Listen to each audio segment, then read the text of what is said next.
I'm proud to serve as the president of the Essex County School Boards Association. I go by he, him, his pronouns. And at this time, I'm gonna, I'm gonna really reflect. It's a full circle moment to really be in this school. I remember about 6 years ago when we were talking about reopening this building, a lot of the work we started to renovate, a lot of the votes that came out of there was during my short tenure on the North Board of Ed. I'm glad to see how much progress this building has made and that we have wonderful students doing wonderful things and the center of the city of North. So thank you to Superintendent Leon, to his executive staff. I see Brenda, I see Nancy, I see Javier Nazario.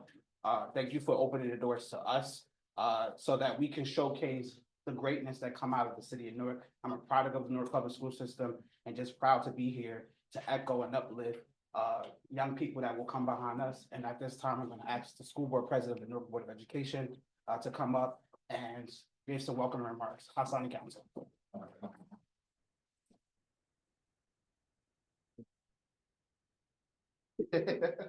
Workers' comp, right? No, I don't need no more of those. Well, first, thank you all for coming out tonight. We want to officially welcome you here to the Essex County School Board Association meeting.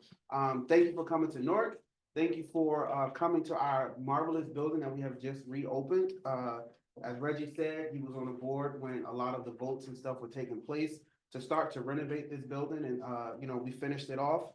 A little tag team. But this is a marvelous building that we created for our students. I know they enjoy it a lot. We enjoy it. We get to see the work actually being done outside of the boardroom when we get to come here. And as our superintendent said, our students are everyone's students. They're shining a light on the entire county, entire state of New Jersey. And we truly appreciate all of the hard work that they're doing here at North Vocational High School. This is our culinary school, our hospitality school. We have printing here. So if you guys need any printing done, our students does printing. They do 3D designs. They do anything that you can ever ask for right here in this building. And, we appreciate the work that they're doing. And so we're going to move. Right? Oh, throw one of the students. Come on, one of the students. All of them, they're all gonna do it.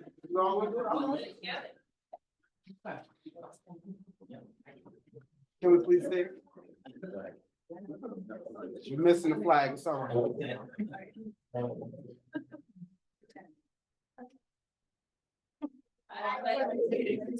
Flag of the United States of America, and to the republic for which it stands, one nation, under God, indivisible, with liberty and justice for all.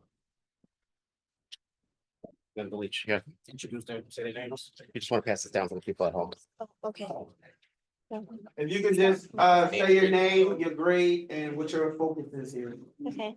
My name is Mina Dotson. I am in the 12th grade and I take hospitality and tourism.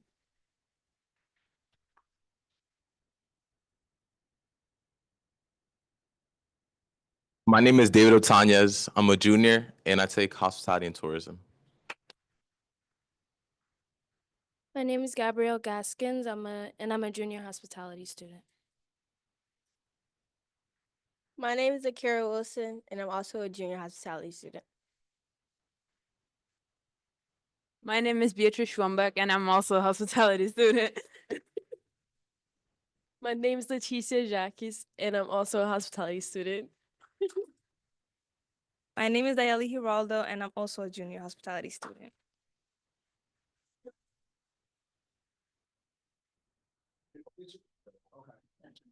Good evening, everyone. I'm Miss Crystal Blackman. I'm a hospitality and tourism 3rd and 4th level teacher.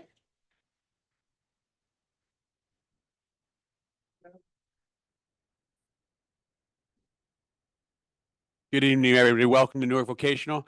My name is Patrick Malpass. I'm the department chair here for CTE, and I have the privilege of working with our culinary students, our hospitality students, our culinary students, and our graphic students.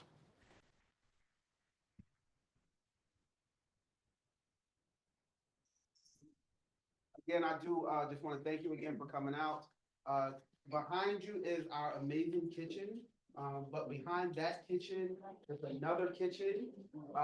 We have probably the best kitchen that any restaurant could have. They have everything in it that's needed. But we also have a bakery, full-scale bakery that lies in our basement. The chef, is it coming? Okay.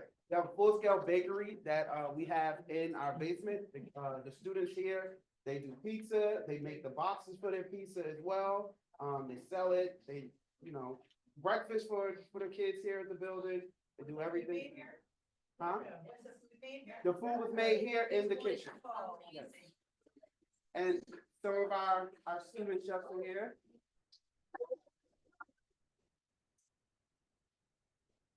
Want to say hi? Hi, I'm Chef Johnson. I'm one of the chef instructors here for the sophomore class, and these are 3 of the sophomore students.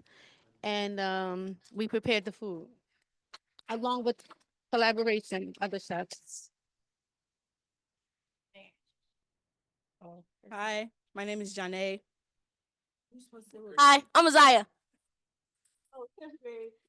I'm in 10th grade too. My name is Kiesha. I'm in 10th grade too. Thank you. Thank you. One of my colleagues here, Board Member Anderson, who sits on the illustrious board with me. So thank you, Hassani. We appreciate you and your hospitality. And thank you for your leadership. And so board members, when you're looking for caterers, Norfolk location is available. So sorry for the shameless plug. At this time, we're gonna have an update from the New Jersey School Board's advocacy team, Harrison Silva, on some legislative updates that's happening in and around the state of New Jersey. Good evening, everybody. Can you hear me all right? Yes. Awesome. I'm bummed that I'm not there because it seems like it's an awesome event tonight. I'm jealous of the dinner. So nice to see you all virtually. My name is Harrison Silver. I'm the legislative advocate at NJSBA. Started at the association over the summer, so it's just been a few months. So if you are a current member and I haven't had a chance to meet you yet, I hope to be able to do so soon. And if there are any new members there tonight, also look forward to meeting you in the coming months. I'm just here tonight to give a few quick updates on some legislative action that's been happening down at the State House, just to make sure you're all informed of what's going on. I know you have a big program tonight, so I'll try to keep things fairly quick and broad. But if you have any questions on anything I share, please feel free to reach out to us. You can always contact us via email. Also, if you're a current member or soon to be member, you either are currently or will soon get our school board notes, which get sent out every Wednesday morning.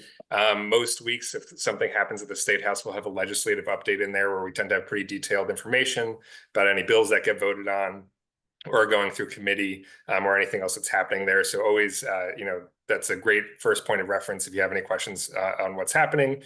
But again, any legislative questions, anything like that, please feel free to reach out to us. So the big thing I wanted to talk about tonight is school funding reform. Obviously, school funding is an issue that everybody's interested in. Just a quick recap of where we currently are. FY25 is the current budget year. This year, the state achieved full funding of the school funding formula for the first time. It's at the completion of the 7-year phase-in of S2, which was a lot from 7 years ago. Now that we're at this point, we've gotten indications from both the legislature and the governor over the last few months that they're open to changes in the formula.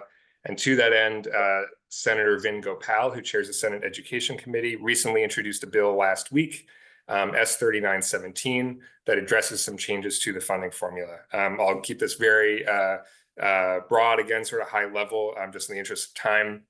But some of the more relevant provisions of the bill include an increase in property tax levy cap flexibility to help districts reach their local fair share more easily. So right now, most districts are capped at 2%. This bill recommends that goes up to 7% for some districts, 7% increase year over year. And again, just keep in mind, this is a very preliminary stages of this conversation, so there's no guarantee that any of these things will actually happen. But given that this bill was introduced, we're pretty involved with it, obviously, so just wanted to share what's in it. Secondly, there's also a new bucket of aid that would essentially minimize or cap the amount that a district could see in a decrease in state aid from year to year. So a district would not be able to experience a decrease in state aid that's greater than 2% of their operating budget from the previous year. The bill also addresses greater state reimbursement for special education costs, and specifically a 5-year gradual phase-in of full funding for extraordinary special ed. which would be amazing if they can make it happen. Obviously, the state would need to have enough money to be able to fund it, so we'll see how that goes. And finally, just more transparency around how the school funding formula works. So, specifically making sure that there's more public input into the educational adequacy report, which is the report that is used to plug a lot of the numbers into the school funding formula. More information about how aid is distributed and how local fair share is calculated. So those are just some of the things that are in the bill. It is very detailed. Like I said, if you check our school board notes that went out, today's Thursday, that went out yesterday, we have a pretty thorough overview of what's in that bill. So that's posted on our website in the news section. Most importantly, in terms of school funding, something that was just announced yesterday from the Department of Ed is that they put out an invitation for public comment on school funding in New Jersey. So we'll be pushing this out as well over email and on our website. But if you're interested, you can also just do a Google search for the School Funding Reform Act outreach. It's on the New Jersey Department of Education website. Basically, over the next month, they're going to have 4 public hearings, the first of which is December 17th. And then there are 3 in January. So 2 of those 4 public hearings will be at the Department of Ed office in Newark. And then there's one down, in Trenton, not in Newark. You guys are in Newark, but down in Trenton. Then there's one in Somerset County and one down in Camden County.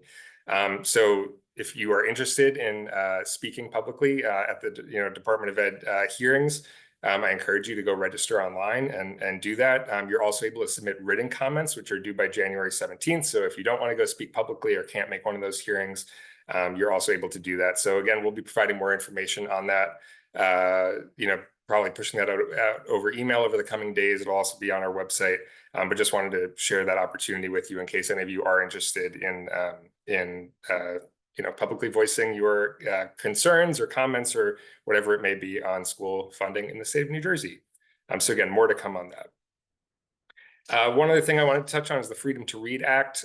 So if you've been a board member or have been reading local news over the last year, this is something that you may have heard of. This bill was signed this Monday, December 9th. It came about in response to book challenges in various districts around the state. And essentially what this law will do is it will require boards of ed to have policies on 2 different things. One on the curation of school library materials, and then the second policy is on requests for removal of school library materials. Like I said, this bill was signed on Monday. It will go into effect a year from now, so next December.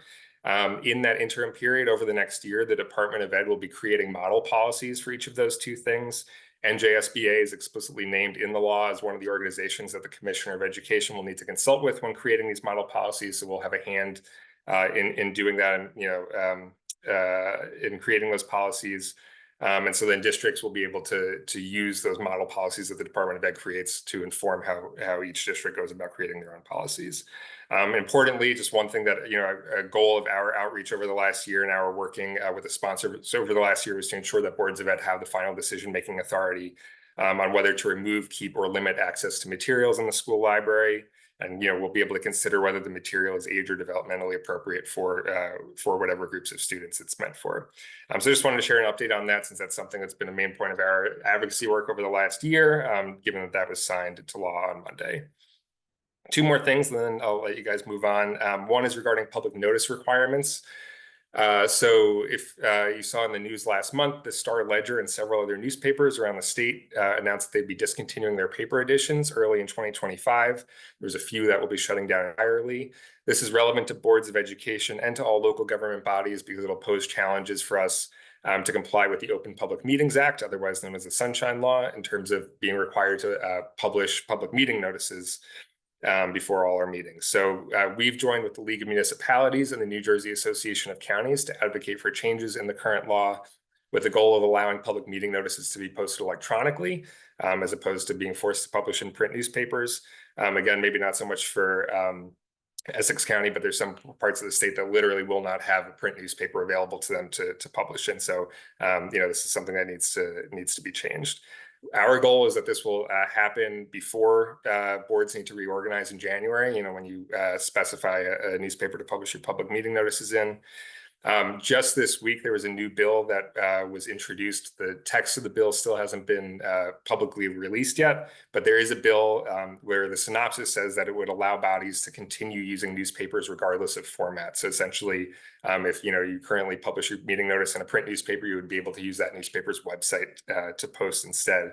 We're hoping that this bill gains traction and actually moves over the next few weeks. And even if it's just a temporary stopgap for a few months or the next year, at least it'll provide the legislature some time to put in a more permanent fix. In addition to making it easier, hopefully it would also save a few dollars, because I know that publishing public meeting notices in print newspapers is not the cheapest line item. So hopefully it'll help to that end as well. So again, more information to come on that, hopefully in the coming weeks before the new year. But it is already December 12th, so we're running out of time. And then one final thing I just wanted to share is a follow-up on the Educator Evaluation Review Task Force. So you may have heard of this task force, which was created earlier this year through legislation that was signed into law in May. The task force stemmed from concerns about the current educator evaluation system, and that it's too administratively burdensome and takes too much time away from the classroom. We had a representative on the task force, and that task force met over the summer and issued its final report at the end of September. There are 15 recommendations in that report, which generally aim to reduce administrative burdens, enhance coaching and mentoring, and ensure that the current evaluation system is aligned with the original purpose of the Teach-NJ Act, which was the teacher evaluation law that was put into place back in 2012. That task force recommended that a working group be established in consultation with the Department of Ed to take the report's recommendations and turn them into actual regulatory changes. So we'll see, how that working group goes over the next few months, what changes come out of that. Again, sort of a wait and see thing. We'll keep you updated. If you're interested in reviewing that report, it's on the Department of Ed's website, just the, again, Educator Evaluation Review Task Force report. So that's all that I had tonight. I know I just threw a lot of information out at you. Like I said, if you have any questions on anything that I shared tonight or anything else that's going on legislatively, please feel free to contact us. And again, check your school board notes. If you're a new member coming in January, I highly recommend that you subscribe to those school board notes. We get put out a lot of good information each week.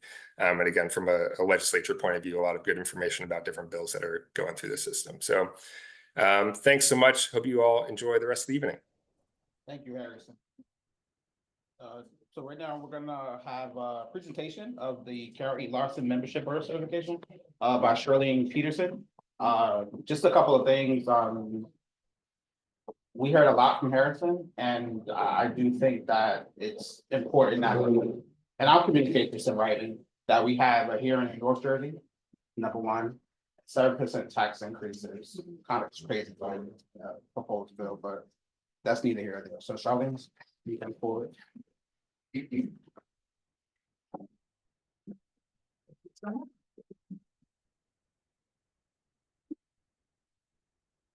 So for our brand new soon-to-be board members, you're getting a full flavor of a lot of the different things that go on in county meetings. So, and one of the things that we're most excited about is to be able to recognize and honor those boards that take time together to train as a board team. You receive training today as individuals, but part of what New Jersey School Boards also values is being able to come to your board and you train together as a team. So tonight, we have the pleasure of honoring the Marion P. Thomas Charter School, who fulfilled the requirements of the Carol E. Larson.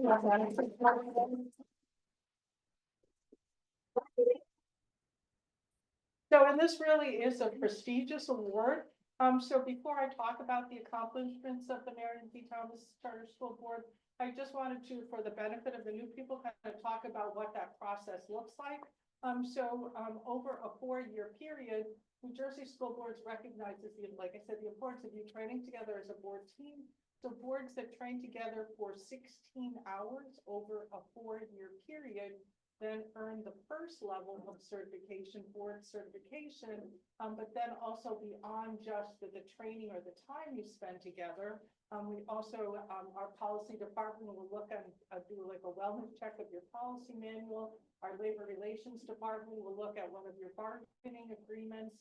All of your members have to be current with their mandatory training. Your board needs to demonstrate effective governance through the board self-evaluation. For districts, it would be through the governance portion of QSAC, and for charter schools, it would be the annual performance report. So kind of looking at a comprehensive view of your board. So that was just to earn the first level of certification. Then New Jersey School Board offers then the next level, which is what is being honored tonight, and that's the Carol E. Larson Master Board Award. So it is named after a field service rep who passed away from cancer. The award was started in 2007 So, it's been a while now since it's been going on. And during that time, out of the 580 districts, there are only about 50 districts or, that earn this award. And Marion P. Thomas is the second charter school in the state to, earn this accomplishment. So it really is, like, that's why I said it was prestigious. So what you need to do for this portion is in a 2-year period, then earn 10 more credits, which doesn't seem like it would be that much. But when you think then about all of that time that a board has spent together. So really wanting to acknowledge the fact that Marion P is now joining its other Essex County board colleagues in Bloomfield, Milburn, Newark, the Roseville Community Charter School, South Orange Maplewood, and West Essex. So these are all boards who have, so you're in good company in terms of boards taking their commitment and their responsibility to training. And, we're really finding that it helps make a difference. Sometimes I'll have boards say like, well, like, what's the benefit of certification? And I even had one board member who was new on a board and he's like, Charlene, all I hear is certification, certification, certification. He's like, and then he goes, but now I get it. He goes like, we've been training together as a board team and I feel like I'm ready, that we can meet whatever challenge comes before us because we've been given the skills, we've come together as a team, we speak common language, we understand each other. So now I get it. Now I get why it's important. So, and also, we talk about board culture. And so one of the things that you are doing by making a commitment to training is not only helping your current board, but you are also setting the stage for future board members that aren't even here yet, because you've established a way that says, this is how our boards do things around here, so that when you come onto the board, you are coming into a board that values the culture of training. So then you now then are part of this group, and it is something that will continue to, outlive the board that's in place. So having said all of that, I just can't say how excited I am to be able to talk about the Marion P. Thomas Charter School Board, just because of all of the work that this board has put in, that, they earned their certification just 1 year ago. And so it typically takes 2 years, like I said, to get this accomplished, but this board's like, nope, we're going to do it in 1 year. And they did.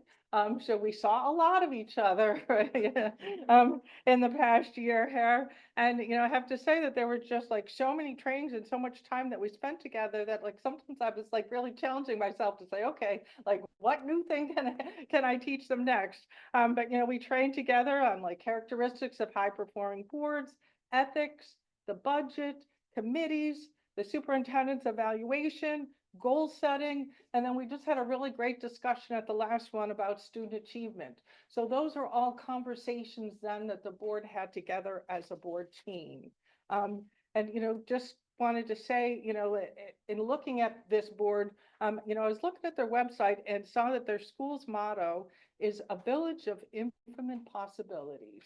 So think about that and think about how much a board can contribute and help that when you are a board who takes your work seriously and tries to do the best that you can to help benefit your students.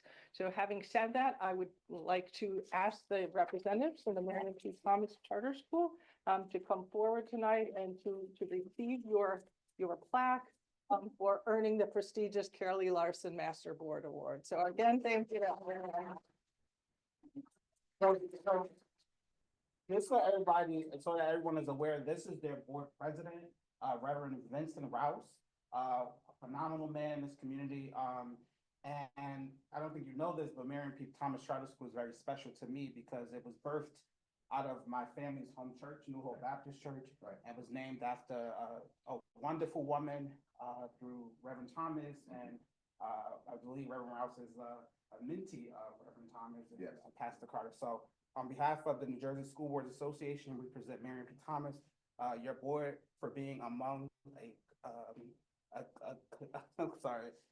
your board being a part of an elite group of school boards that meet with the distinction of the highest standard of effective board governance is hereby awarded the Carolee E. Lawson Master Board Certification Fall 2024 Dr. Karen Cordolino, and Dr. Timothy Purnell, Executive Director of New Jersey School Board.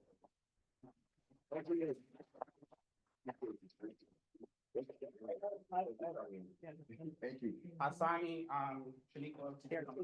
Take- Photo. Oh, Okay, you want me to hold that while you take the picture? Yeah.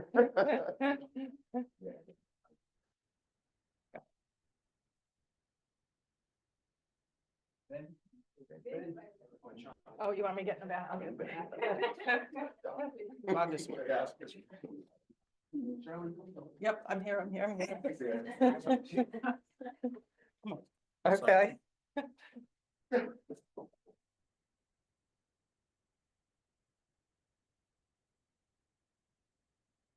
Thank you. Thank you.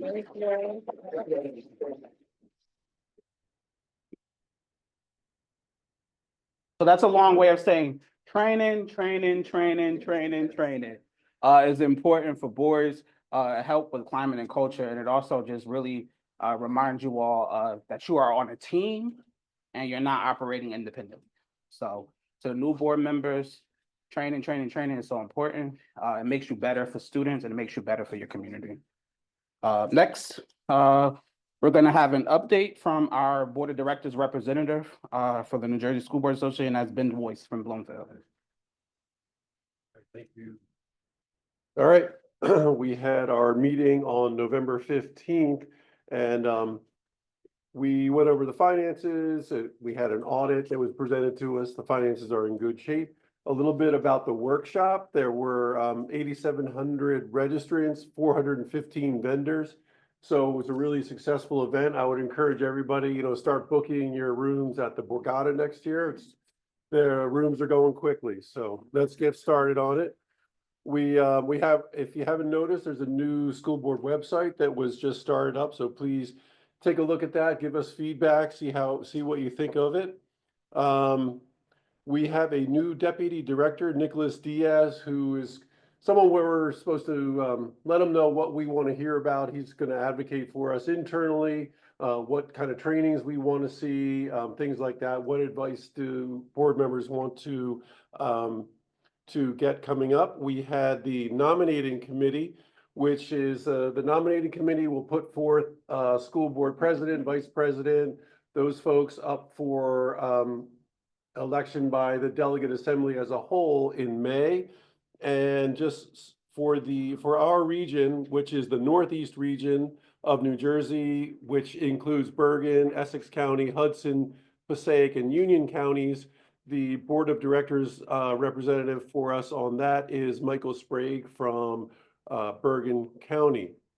And the next bit there is an update on, I think, the school board training.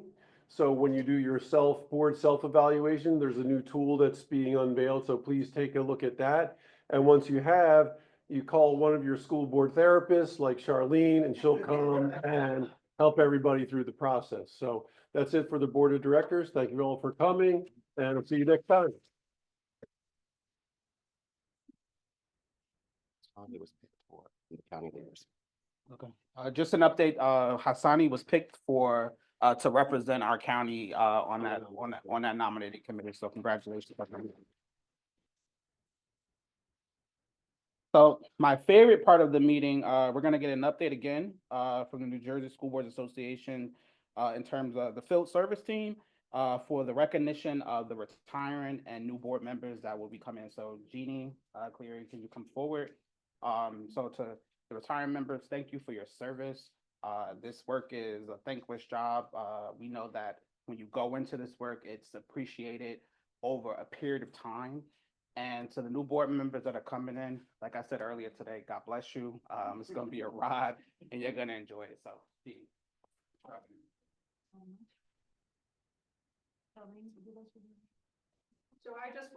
you can do the update, and I was just gonna recognize the retiring members. So one of the things, that Rob so kindly did for us is listed all of the members that are leaving the board.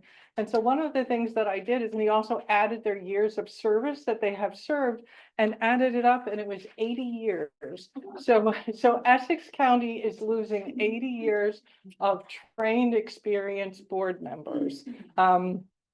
So for any of you that are here today, or if you're online and want to, kind of show us your camera, we ask that you please stand up so that we can thank you and applaud you for your service. So.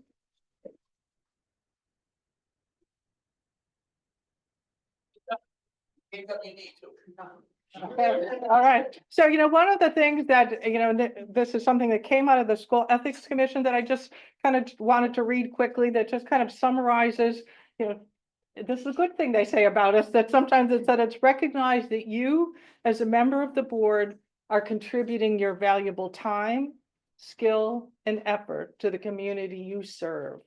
This service in itself is among the most important kind of volunteerism in which an individual can engage. So, and I think for all of us that have had the pleasure of serving us, we understand what that means, right? So we know it is just such an important way to give back. We also wanted to acknowledge the new board members that were here tonight. We appreciate that you took your time to come and get started training early and see the benefits of being able to come together with your fellow Essex County colleagues. So again, we would ask any new board members that are here tonight for the first time to please stand up so that we can acknowledge you as well.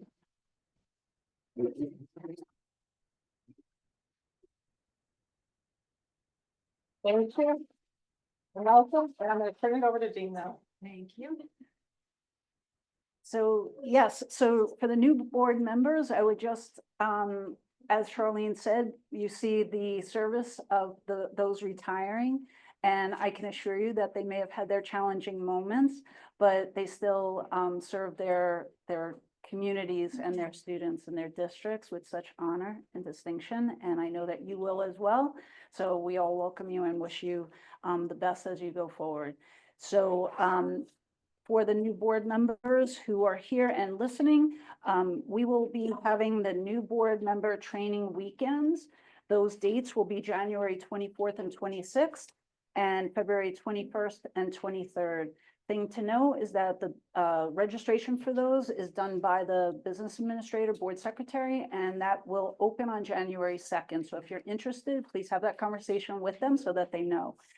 That is paid for through a grant and there's no expense to you or the district. Mandated training dates will be updated on our website. And as many of you know, there are various ways that you can participate in those. Please make sure that you're aware of your current status if you're a sitting board member so that you can be sure that you are in compliance. We have some good webinars that are up on our new website, which is wonderful. One recent one that you may be interested in at this time of the year is to do with the reorganization process. So if anybody has any questions, that was really helpful. I would ask all the board members, new and returning, to make sure that you coordinate with your business administrator to make sure that they have the most current information, contact information for you, so that the census that they maintain is appropriate, updated. Please make sure, and especially for the new board members, that you always use your district assigned email and always use that for board business, never use your personal email. And also this year, we're asking that you provide a mobile number that we could use sparingly to reach you if necessary. So please update that information for us. And workshop, one of the points about the wonderful workshop that we had back in October is that I was recently told that the keynote addresses, which were wonderful, they're working on getting those uploaded and they should be available shortly for anyone who may not have been able to attend. And we have January is upcoming. It'll be here before you know it. And it is School Board Recognition Month. So it just seems proper with all of those that we're celebrating tonight and all of you for your service. I just want to thank you and recognize all of you and welcome in the new board members. Everything you're doing is wonderful to serve your students and our community. So thank you so much and have a wonderful holiday.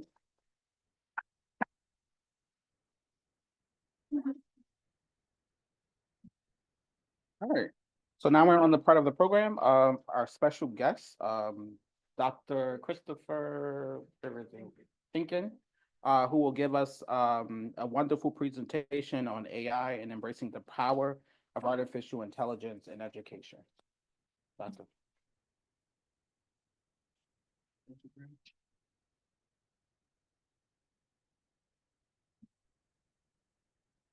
Good evening, everyone. I'm Dr. Christopher Tinkin. It is a pleasure to be with you tonight.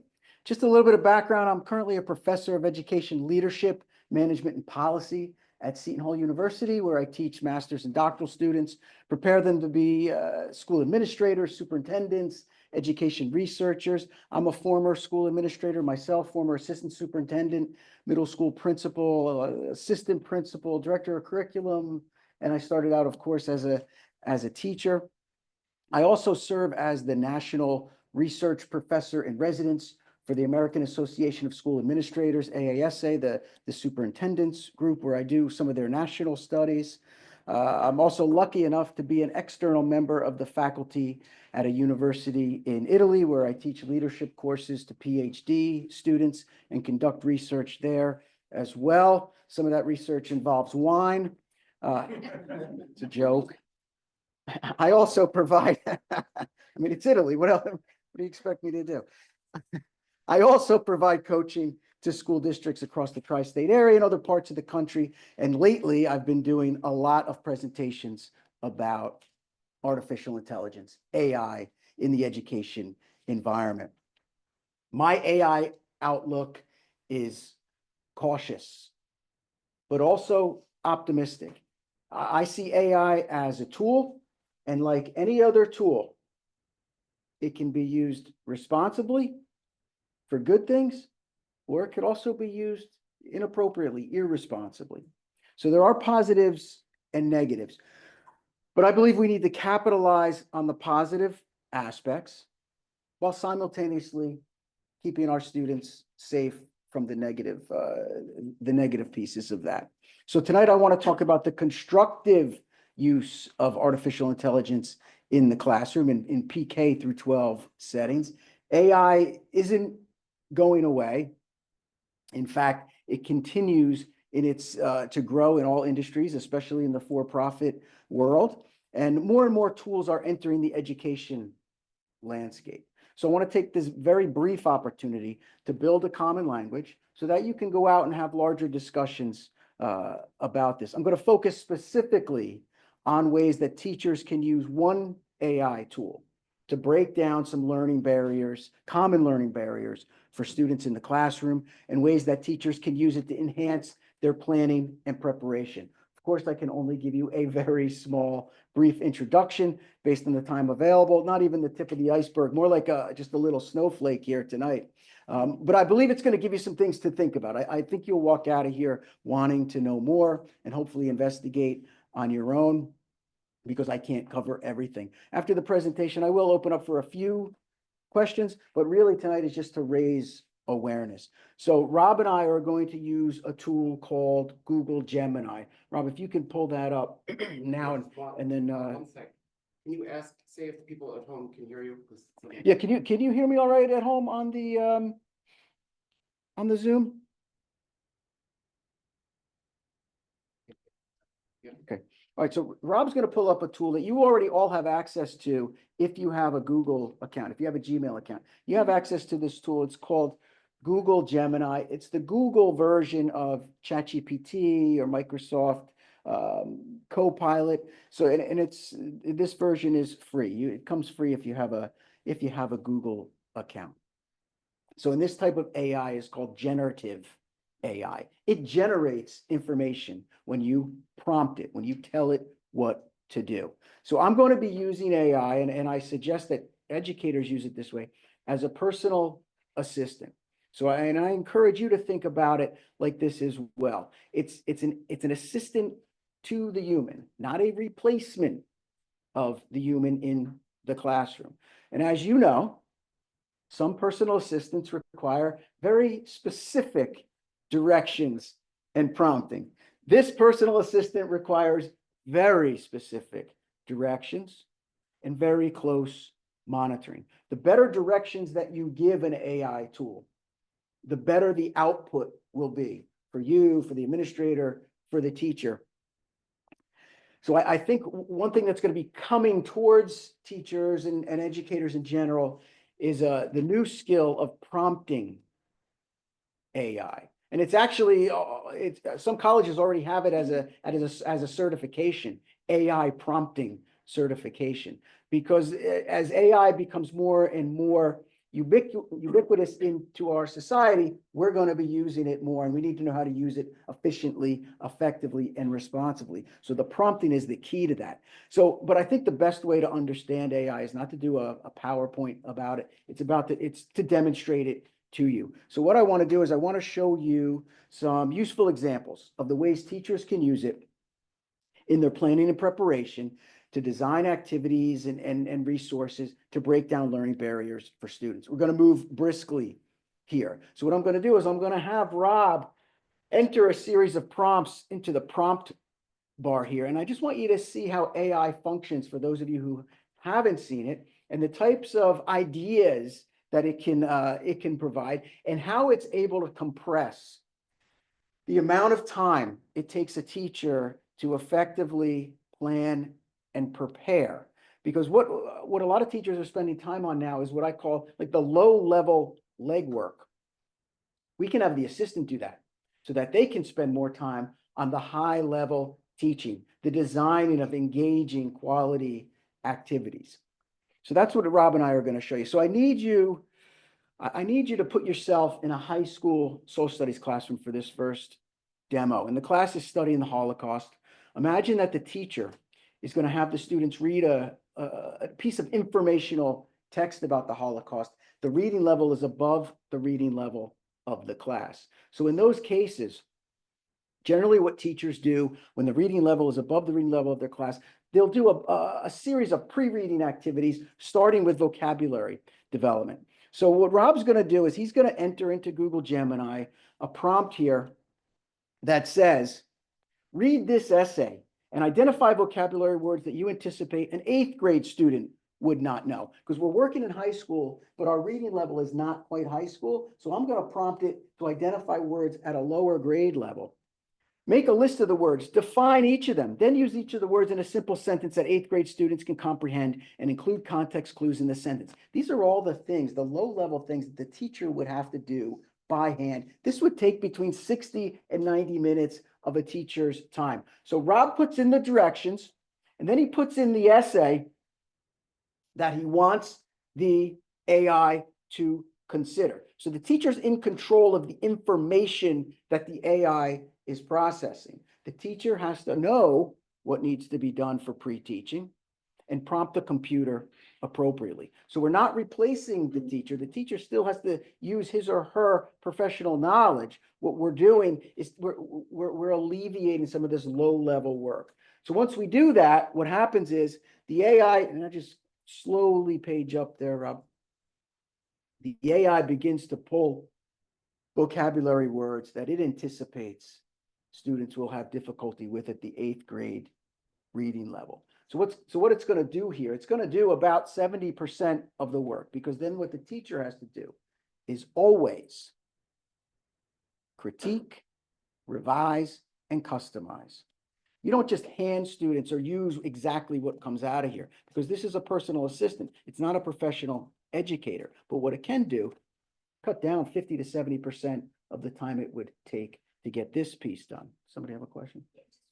You're putting the question and the direction or what you need as well as the copy body. Yeah, It so all goes in the same. yeah, so you put the direction. So I'm telling my personal assistant.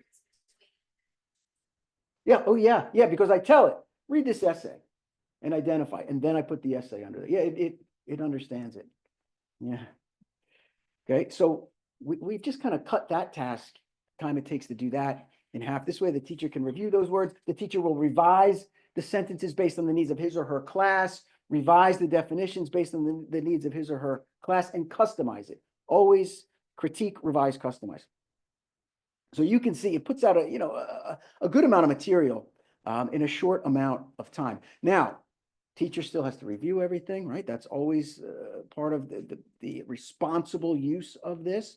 But now the teacher has a lot more time to think about the activity. But even after all the vocabulary work the teacher does, the students still aren't ready to read above their grade level. So what the teacher will do or can do is now create a read-leveled text. So the teacher's going to bring the reading level down to 6th grade here. So Robbie, you're going to put in the next prompt that says, next, rewrite the essay using 6th grade vocabulary to make it easier to read, but still keep the most important details. And now I want this essay to go from 7 paragraphs to 4, because what I'm doing here is I'm working on also, I understand my kids don't have that reading stamina right now. So I want them to deal with an easier piece with some vocabulary background knowledge, an easier piece so they can understand the context of the harder piece that they're eventually going to read. Research clearly shows students with more background knowledge on a topic can do better in comprehension tests than students who have higher reading levels. So the key here is building background knowledge for students who are below reading level. That's what we're going to do with the easier piece here. As a teacher, I don't have to take hours to recast this piece. I can take seconds.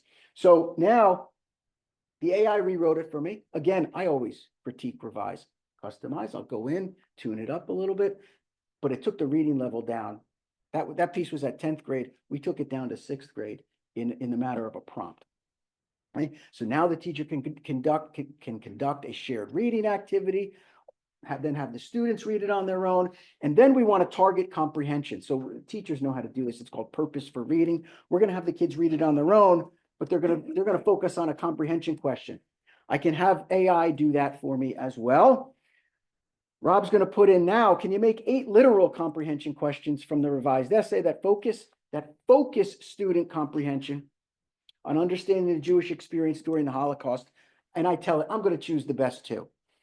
I always ask AI to give me more than I need when it comes to questions and activities, because it's not a professional teacher. The output is, you got to monitor this stuff. So if I ask for 8 questions, I generally get 2 that I can use. Giving the prompt, that's to tell AI that you're going to use the best, but doesn't care. I just, you don't have to do that. Okay. I'm just, A lot of times I'll say, please. Yeah. And I say please because this will probably be dosing my medications when I'm in the nursing home, and I want it to remember me as a nice guy. Yeah. So it's that kind of thing. Okay, now the teacher's going to review the questions. Here we go. Questions are coming out, right? And I'm looking for questions that specifically focus comprehension on a specific aspect of the essay. That's the key to comprehension questions, not just throwing out 8 questions. You want to find the ones that you want to resonate with the kids, what you want them to get out of the essay. So now the teacher does a series of other activities, so on and so forth. And then she'll give the kids the actual essay that's on that 10th grade reading level. Still going to be hard for the students, okay? But what we've done now is we've built vocab background. We've built contextual background. We've started to build comprehension background.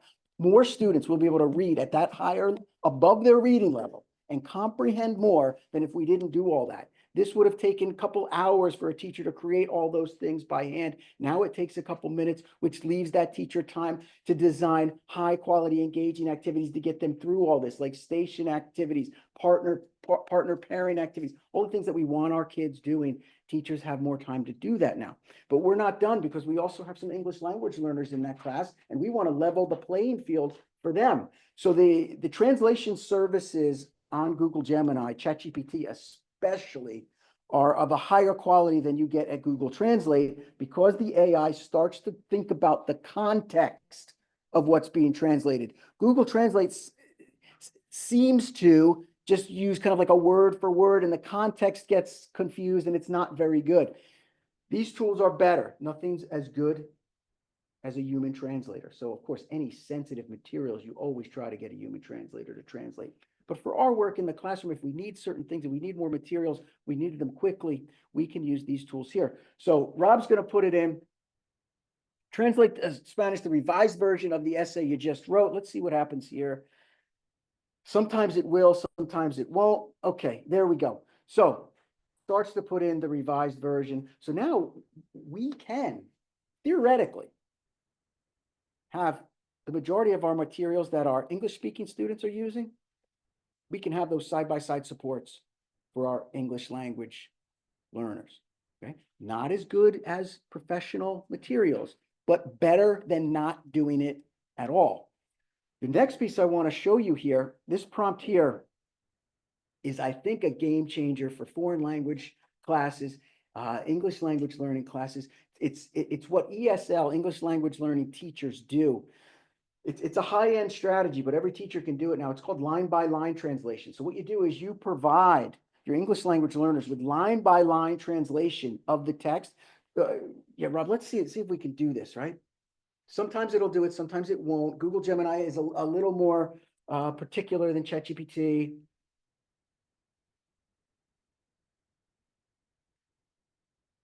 Okay, here we go. Let's see. No. Did it do it? Yeah. Oh, it did it. Oh, okay. I'm sorry. It did it, right? Down below here, is that when it started? No, it's like each line. Each line. Okay, good. So this is what's gonna happen. How many of you have been to a foreign country? You weren't fluent in the language. Okay, did you start looking at the signs? I mean, the one for the bar is very easy. We get that one all the time. But when you start looking at other signs, you probably didn't think about it, but you start trying to translate into English the nouns first. Okay.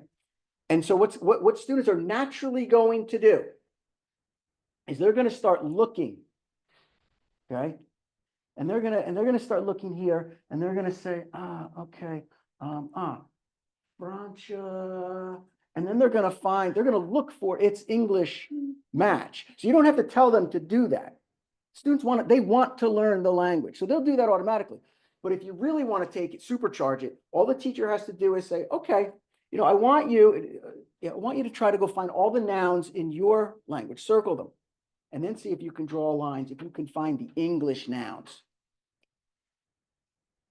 Supercharged ESL without being in the ESL class. So think about now that every class can supplement, can complement the ESL, the formal ESL instruction the child is getting just by doing line by line. Prompt on the third bullet, right click where it says, when you feel and provide feedback that that's actually the wrong verb. You don't convert yourself into a writer.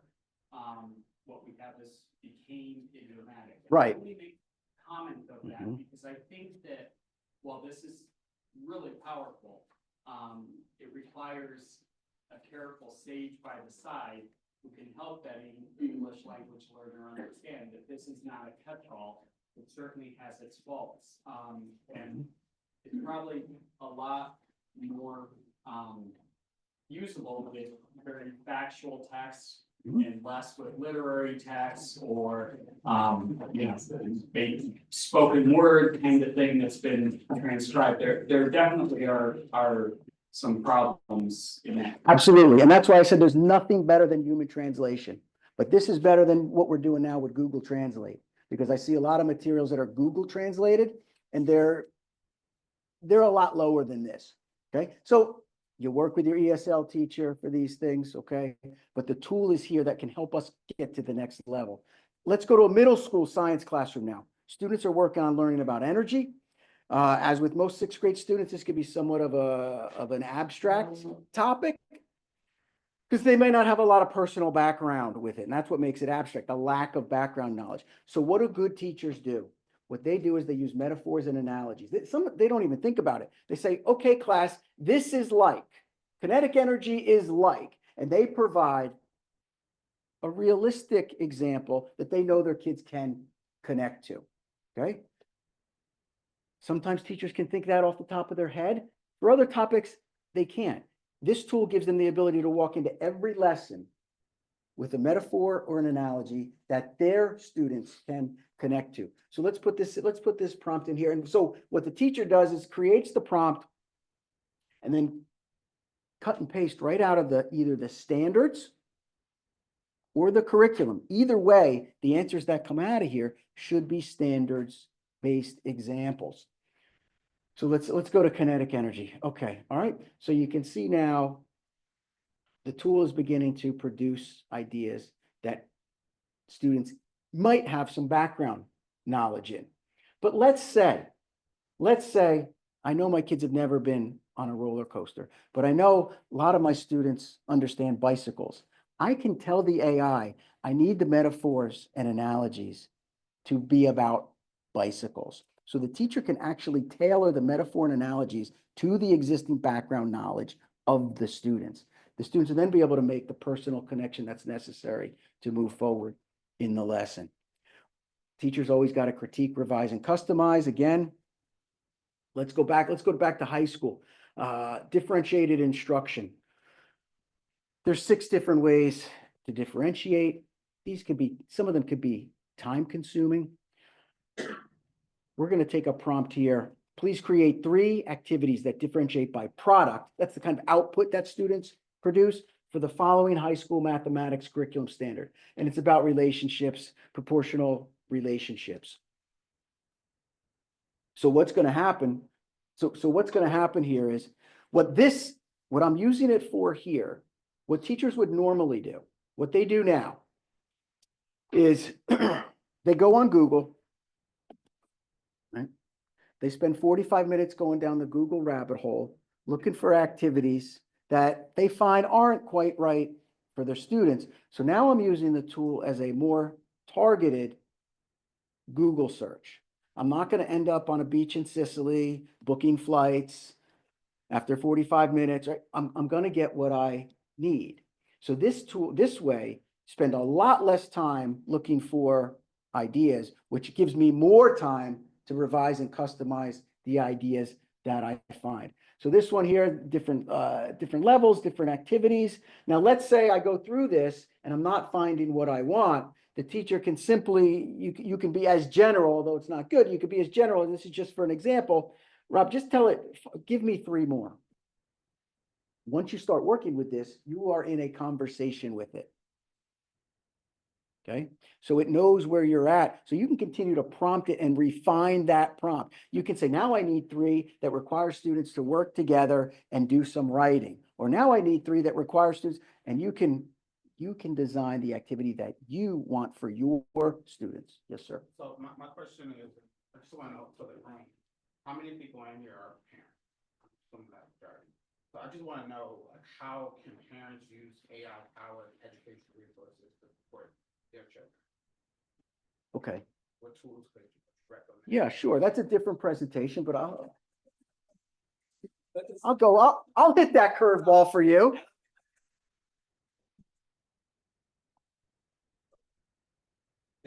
Parents, that would probably be more helpful. Yeah, so I'm a parent of a high school student and a college students on their own. I can't keep up with that. And the high school is even really difficult for me. So what I will do sometimes, okay, is my students in some AP courses and things, I don't understand what's going on. I will ask it for me, is there another way to explain this concept? So students can, under supervision, not in school, if the parents want to use it, I would ask for alternative explanations, okay? I would not ask for answers. I would say, I'm working on this. This is what I'm doing. Can you give me alternative explanations and hints? But I don't want the answer, because as soon as we get the answer, the learning's over. So as a kind of a learning partner who prompts you to think differently, it's very useful. If we misuse it and just go find the answer, then it's not useful. Okay? It'll give students feedback on their writing. If they tell it what feedback to give, it will coach them on their writing. It'll coach them on different concepts. That's why the prompting is important. So putting a student on there without the knowledge of the prompting or without working with someone who understands prompting, you can do more harm than good. Okay. One last question. Yeah. AI is literally transforming our society. Do you foresee in the future that AI could potentially impact the workforce in education? Well, how far in the future? Because I have real concerns. AI, robots. Yeah. Stocking shelves. So do you see in the future that an AI AI robot can literally be standing in front of kids and teaching them. I just, in general, I have existential concerns about AI's impact on society because it's currently completely unregulated in this country. Okay. Do I think there'll be robots in the classroom? If certain people get their way, probably. They already have little tabletop robots that'll tell kids what to do. But we went through COVID and we did a lot of online learning and all this. We know you can't replace that human element. The AI doesn't know the student. This is the key. AI will grade student work. It'll do all kinds of things and it'll get the grades right, but it won't give the targeted feedback at the point of contact to the kid. It'll give you feedback, but maybe not the feedback that that student needs. Okay, so I would personally resist vigorously any ideas that would put AI between the teacher and the student. Okay, so when I think of policy language, because you all need policy language, when I think of policy language, I'm thinking about some guardrails there that would keep AI from not coming between the teacher and the student. So things like grading student work, for me, would be off the table. That would be a guardrail I put up. Okay, let's go. Did we do number 8, 6 engaging hands-on activities that I can use that require students to work in teams on that same math standard? Okay, it's going to give me the activities I need in seconds rather than 45 minutes on Google. The teacher has to critique, revise, and customize. Let's go down to first grade now. We're going to be working on some sight words, okay? Again, to speed up that, compress that planning process, take this piece of text, identify common sight words and vocabulary words for first grade. Rob's going to throw in a piece of first grade text. Teacher, it's going to generate list of sight words. I didn't tell it how many to generate. That's a bad prompt. So I'd have no idea how many it's going to generate. I didn't tell the consonant vowel consonant construct that I wanted. I don't know what it's going to give me. The better I prompt it, the better it's going to give me. But I just want to show you a quick example that even if you just give it a general prompt, it's going to pull out some sight words. What the teacher can then do next is have it create a series of sentences using those sight words for the students. You can do that. That's something that parents can do at home if they're working on spelling, working on basic reading. You can generate sight words. You can generate the sentences that go along with that. To that point, let's do some let's do some decodable text here. Create a list of words that demonstrate consonant, vowel, consonant patterns for first grade students with the vowels A and E. Okay, so we start, here comes all the words. Now, the one thing, again, it's not the best prompt because I didn't tell it to not include names. So sometimes, especially with the E words, sometimes you might get like Ted or maybe Fred, things you don't want. The teacher has to use that professional skill to drill down on the prompt, but quicker than the teacher making this by hand. Another area where teachers need they need a lot of resources is on the informational nonfiction text side of things, especially at specific grade levels. Those of you who have dug into the NJSLS, the New Jersey Student Learning Standards, I mean, if you haven't, go look at the first grade standards for science, because I look at those and wow, that's some heavy content there. Where am I going to find an informational piece of text to help me with that? The answer is you might not, so we might have to create it. So teachers can now create informational text when they can't find the just right text. They can create it for their students. So here's a 150-word paragraph using second grade vocabulary that provides introductory information about amphibians and gives some examples. Okay, so the teacher creates that. She can do the vocab work. He can do the word count work. Our final prompt for the evening here is, now can you create 3 literal comprehension questions? It's going to do that for me. So now I have my informational text. I have some inferential, that's the higher level comprehension, inferential comprehension questions to go along with that, or or some ideas for those questions. I always like to look at what comes out of here as the rough draft or ideas. It's also for the teacher, because they do work a lot in isolation. It's also a kind of a thought partner here. Okay, like a little brainstorming partner. So I think some pros and cons overall. It can eliminate, I think, in the future, I think you're going to see, hopefully, this eliminate the need for a lot of needless memorization. Okay, not total elimination, but I think a lot of things we ask kids to memorize now, I'm not sure of the future value of that, especially now with these things taking over here. I think the focused information is now accessible for everyone much faster than a Google search. So again, we're just compressing time here. And I think eventually what that's going to do is what I think we've always wanted to see more of. It's going to place a premium not on memorizing things, but on doing things with that information, actually putting that information to creative and innovative use. I think I think eventually we're gonna be able to take students to new levels of thinking. We use this as a tool, and it definitely, as I showed you, can break down learning barriers for certain groups of students. And I see that as a really an equalizer, another piece of assistive technology that we can give to our students. Some downsides here are obvious. One of them is you really got to watch out because it reproduces the societal biases that exist in information now. So for example, and I do this every once in a while to see if it's learning.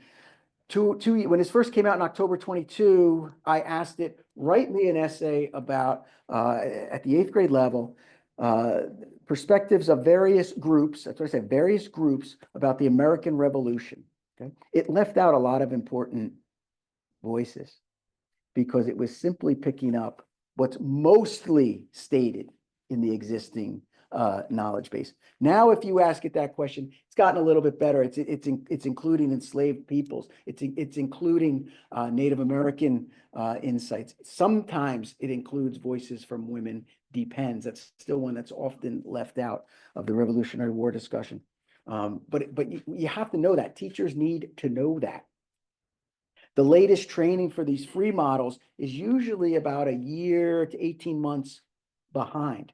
So it's not working on the most, in many cases, not working on the most up-to-date information. And it'll generate responses that sound real good, but they are incorrect. I teach graduate school. Sometimes it generates false, fake references. Okay. Best way to teach, and this is the thing that really worries teachers. Oh my gosh, this is terrible.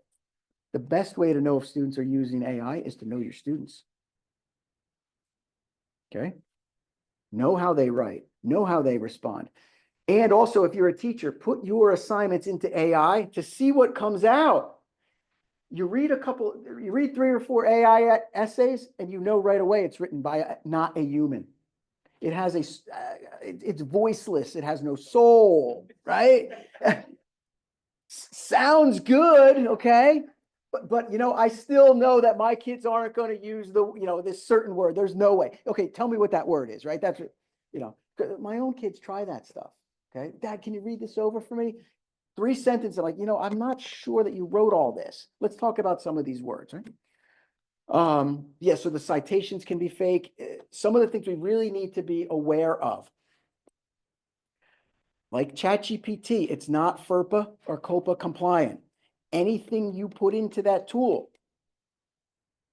becomes the property of OpenAI. We have no idea where it goes. On November 12th, Google put out, they said they put out an education version for use in Google Classroom. I would investigate, your administrator should investigate to make sure that is the case, because they're saying it's more FERPA or COPA compliant. My position on this is we should not be having students use this in school until there is very clear policy on the use, and not before all of the adults understand how to use this effectively. Okay, that's where I stand. I don't know where you stand. Just on that, because someone did put in the chat, do you perhaps have some suggested school policy language for AI use or recommended best practice? So right now, where I go is I go to the academic world, to the scientific journals and what they are requiring. So I look at the APA, American Psychological Association. I look at the Association for Medical School Journal Editors, what they require their authors to declare and the transparency that they want. So I look at the academic community and what they're requiring authors to put forth. And a lot of times it requires a declaration of, did you use AI, a listing of the prompts that you used, and a listing of the output, so that then it can be compared to what is in your academic paper. But at this point, I don't see the effective use by students until the adults understand the technology. But that's just my bias. Some basic things that I tell teachers and administrators: don't outsource your thinking to this or professional expertise to a machine. I think once we do that, we are really sacrificing our professional ethics. This is a personal assistant. It is not a replacement for you. It's not a trained educator. It doesn't know your students. Use AI to make your work more efficient and effective, but always remember it is your work. And don't outsource your judgment or decision-making to it. Always critique, revise, and customize everything that comes out of there. Never let it come between a teacher and a student. And it should not be a substitute for active teaching or to make boring worksheets faster. So in closing, I think this has positives and negatives. We have to be aware of both sides, capitalize on the positive, limit the negative, and use it for good. Use it for leveling the playing field, breaking down learning barriers. Thank you very much. I'll take a few questions at this point, and then we'll move on. Just repeat the question. You mentioned that there was a certification for prompting that was in colleges. Is there something that teachers, parents could access? So I think Something that we could. yes. So I had mentioned before certifications for prompting. I think NJIT offers it, or Stevens. One of those is currently offering AI prompting training and certificates. More and more professional development is popping up on this, but I would investigate that professional. I would evaluate that professional development very carefully before I start sending large amounts of teachers out to that, because the quality at this point, it varies in terms of the AI professional development. But the answer to the question is yes, there's more and more information about prompting. You can prompt these things in all different ways for logical thinking, for creative thinking, all different ways to prompt. Microsoft Copilot.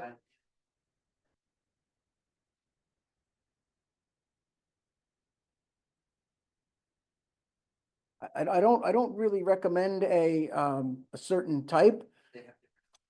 Yes, they do have different outputs. There's another one that's seems to be more educators are using it, called Claude AI, CLAUDE, Claude AI. If the way that I work is I use different ones, because I'm aware that some are better at other things. Mixing and matching. Some are better than others for certain topics, some are better than others. For certain topics. Deal with the bias that you were talking about. You need to be aware of it. You need to be aware of it. So I know it's controversial, but that's not neither here nor there. So that's why DEI training programs are important if you're concerned about bias. Culturally relevant pedagogy programs are important if you are concerned about bias, because if people are not trained to identify it, they just perpetuate it. And that's how we end up in certain situations.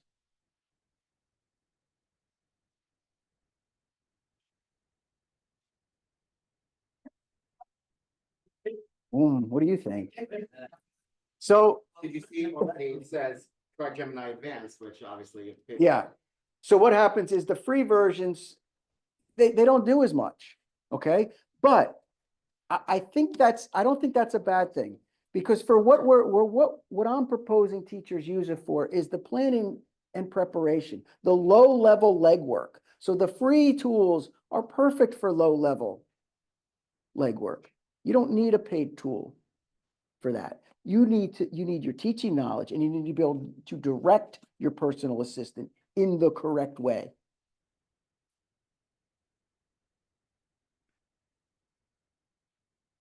Anything else? Any other questions? Okay, I want to thank you for being a great audience. Thank you so much. And thanks everybody at home for joining.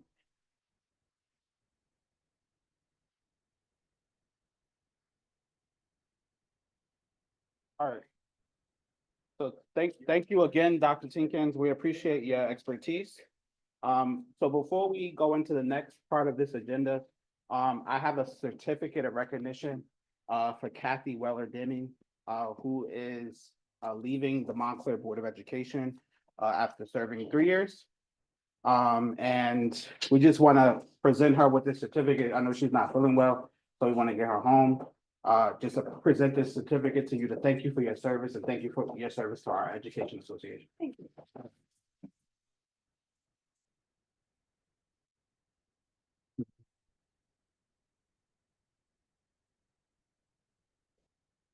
You can say a few words. Oh. Just really quick. It's been really a pleasure to be part of this group and much, much more wonderful than my time with my actual board members. So thank you all very much. And I am gonna miss you guys. So we love you, Montclair. So now I'm gonna turn it over to our county activities coordinator. I want to step away from this portion of the meeting because we're actually going to elect Kathy's successor, the new delegate alternate to the board. And I think it's more appropriate to have Rob lead this discussion. Thank you, Reggie. Before we get started, anyone here from Caldwell, West Caldwell, Cedar Grove, East Orange, Essex Fells, Fairfield, Irvington, Milburn, North Caldwell, Nutley, current board members, sorry, Roseland, South Orange, Maplewood, Verona, West Essex, West Orange. Okay, cool. So we are going to get started. So we have 2 candidates that have put in and went through the process. Normally, the executive committee would choose a replacement, and we had, I think, 4 or 5 people that put in, and the executive committee thought it would be better that at this meeting, the people that are here in person meet the candidates and choose which one to serve the remainder of the term. So things work a little bit differently. The delegate and the alternate, which sit on the New Jersey SBA Board of Directors, as Ben does now as your delegate, every county has a delegate, which votes, and then the alternate, which can go to the meetings, be part of the discussions, but only votes in case Ben can't make it. Those terms are 3 years. So Ben started 2 years ago, so he has 1 more year and can serve again. So this person will serve from January 1st until May of 2026. This May, Reggie, Shaniqua, and Hassani, the president and 2 VPs, they will be up for election as executive committee members of Essex County. So it gets a little confusing because like the terms are all different. So some counties we're electing everyone at the same time. Some counties it's different some years. 2 years ago, we elected all 5 of them at the same time, but now it splits up because of the term differences. Just some information. So we're gonna have each candidate come up and speak for about a minute to you guys. And then everyone that's voting already got their ballots. We will collect the ballots and we will announce who the winner is. Any questions? There was just a comment from someone online saying that there are multiple board members here from West Orange, West Essex. And there was someone else. Yep, in person. Yeah, just for people at home. We said it's going to be for the people in person because it'd be hard to figure out people at home. Okay? So I'm gonna call up Casey Dudley from Bloomfield first.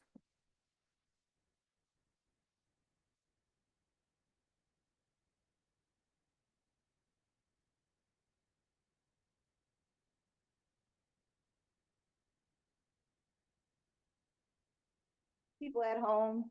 Next time I will let you guys know the dress code, but no, I'm going to my husband's Christmas party tonight. So excuse me for dressing like I'm at a disco.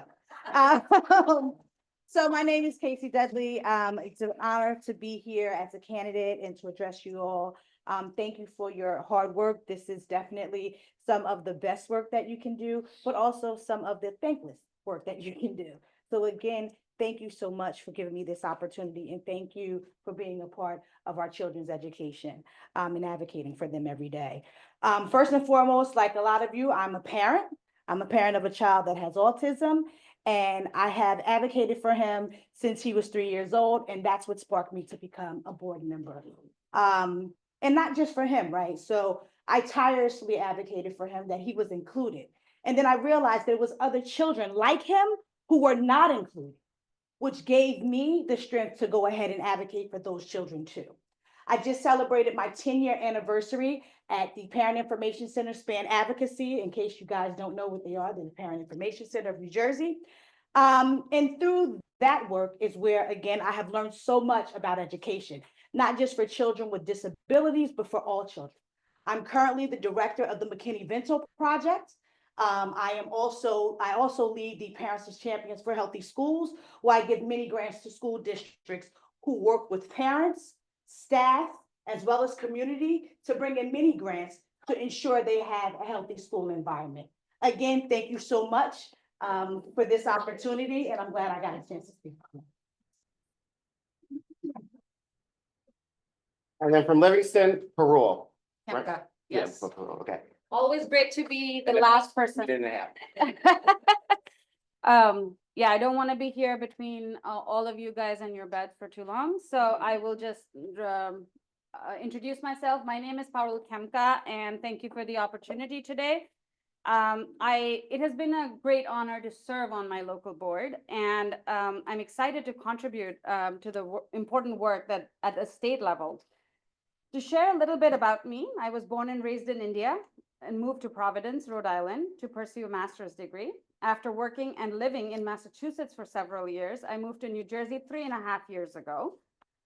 Just like my colleague, I am actually an autism mom, which is what transpired me to run for board. And I'm not just an autism mom, I have two neurotypical, if you may, kids. And that gives me a really wide lens to see this world from a very, very different perspective at all times. So since joining the board, I've been fortunate to be part of many successful initiatives that I believe have had positive impact on our schools. Our high school is a great example of the strides we've made. We pride ourselves on offering comprehensive high school experience that meets the needs of every student, from programming for special needs children with life skills classes to a full range of AP courses. We are committed to offering the students the best possible education, no matter the background or academic track. We also approved recently a dual thank you. So thank you, Casey and Parole. So Jean is going to collect the ballots, and then we will be back in a moment to announce the winner.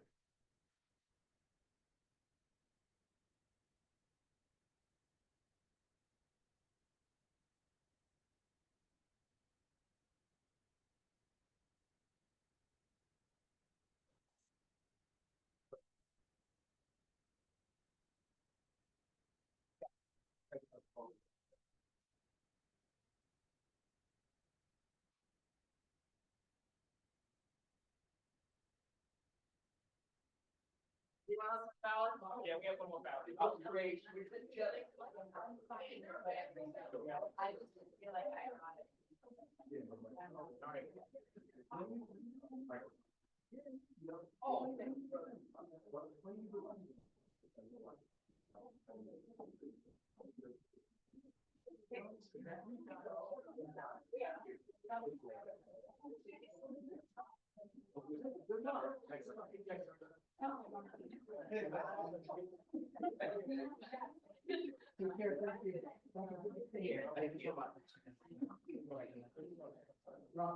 Thank you so much. Thank you, Chris.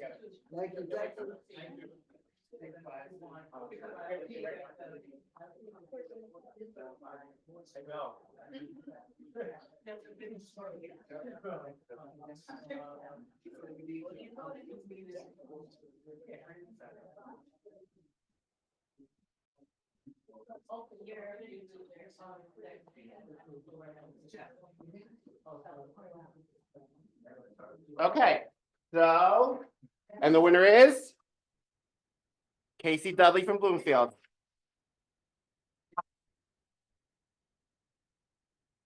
So real quick, before she goes to her holiday party, we're gonna give her the oath of office. Congrats. So if you could raise your right hand. Do you solemnly promise to faithfully administer the duties associated with this office? Do you agree to observe the bylaws and policies of the Essex County School Boards Association? If you understand and accept all of these responsibilities, please signify by saying I do. It is my pleasure to congratulate you. I declare that this executive committee member has been duly installed and will now preside over the Essex County School Boards Association.